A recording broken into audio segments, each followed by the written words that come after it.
All right, folks, thank you for being here. We really appreciate it. We know that you've got lots of things to do on a Tuesday night, and this is Santa Fe, New Mexico, so plenty of things and places to go. So coming out to listen to some politicians is something we really appreciate. And we're going to make it worth your while when we're done, because we're going to head over to 2nd Street Brewery. To the Blue-Green Alliance, wow. What can I say?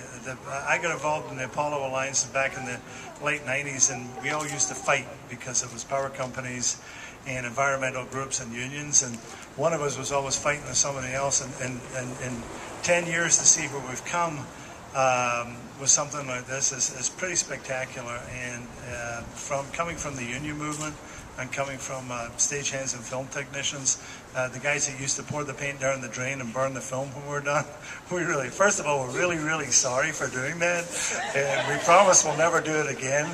And we also want to say thank you for educating us.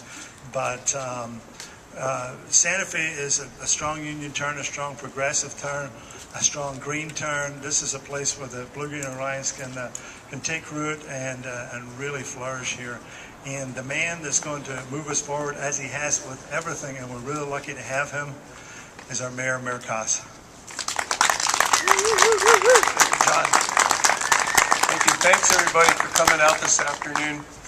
It's really a pleasure.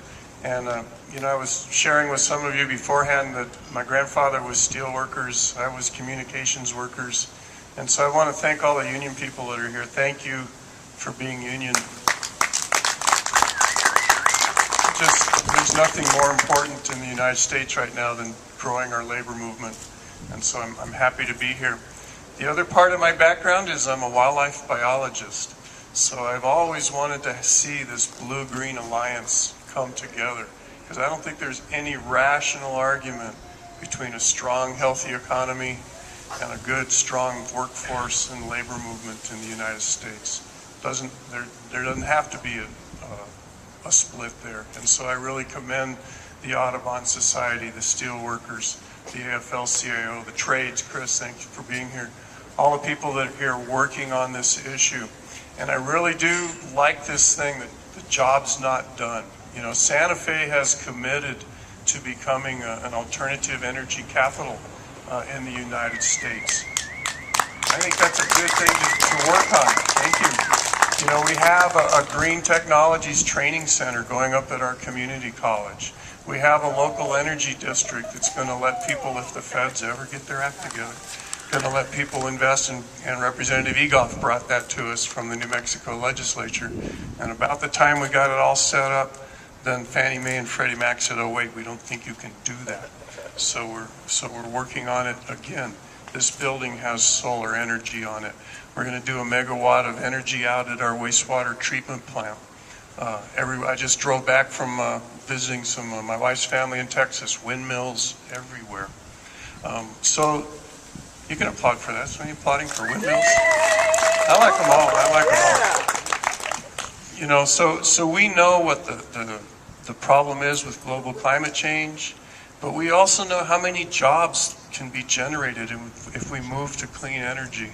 We know how good that can be for our economy. We know how good that can be for Santa Fe. And Santa Fe is a community that's ready to move on that and has tried to move, but the job's not done.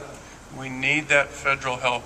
We need that federal consistency and that federal message to also help us move on this. And as we move, we need the labor movement right there, because these have to be good jobs that we create when we move on clean energy. They have to be safe.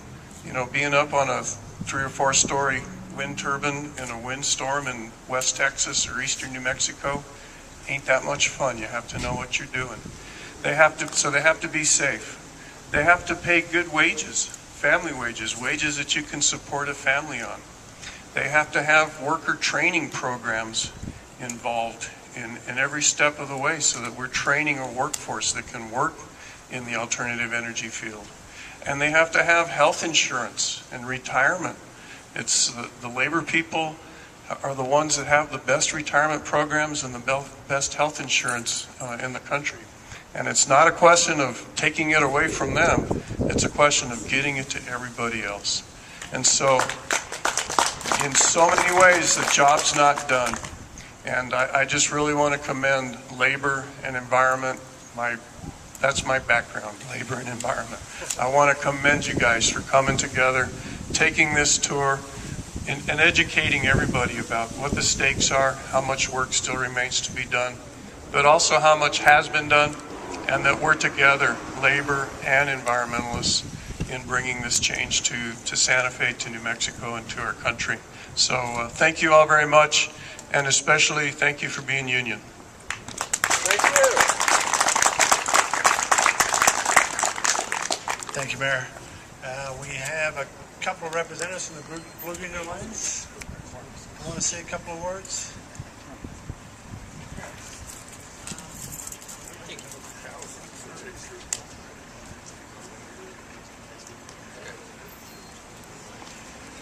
Good afternoon, everyone.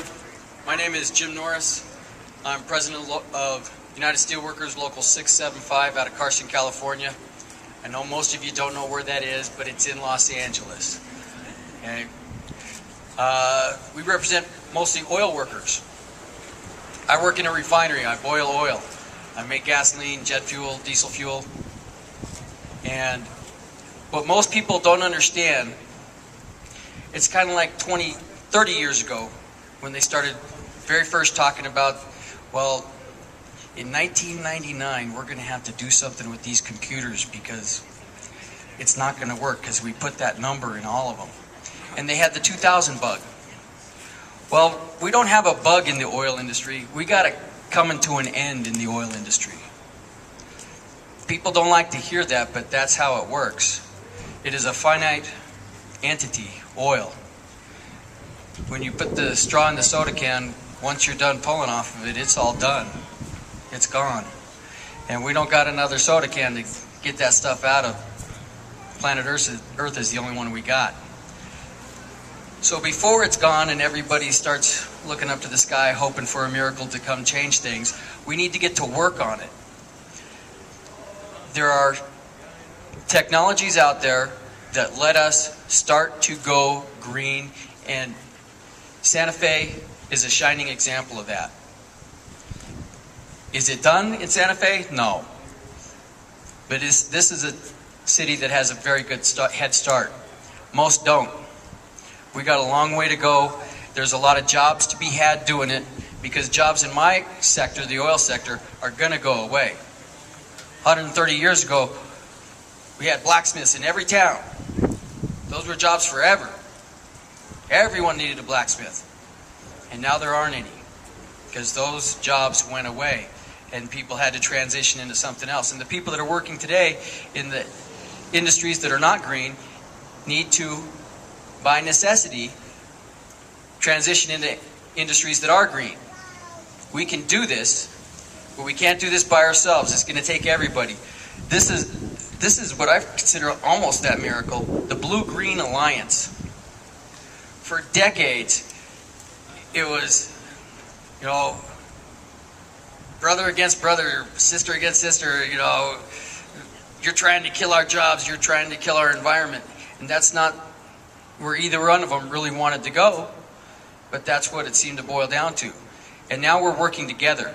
We have an opportunity to build on that, and hopefully people here will take this message, spread this message, and get the politicians in Washington, D.C.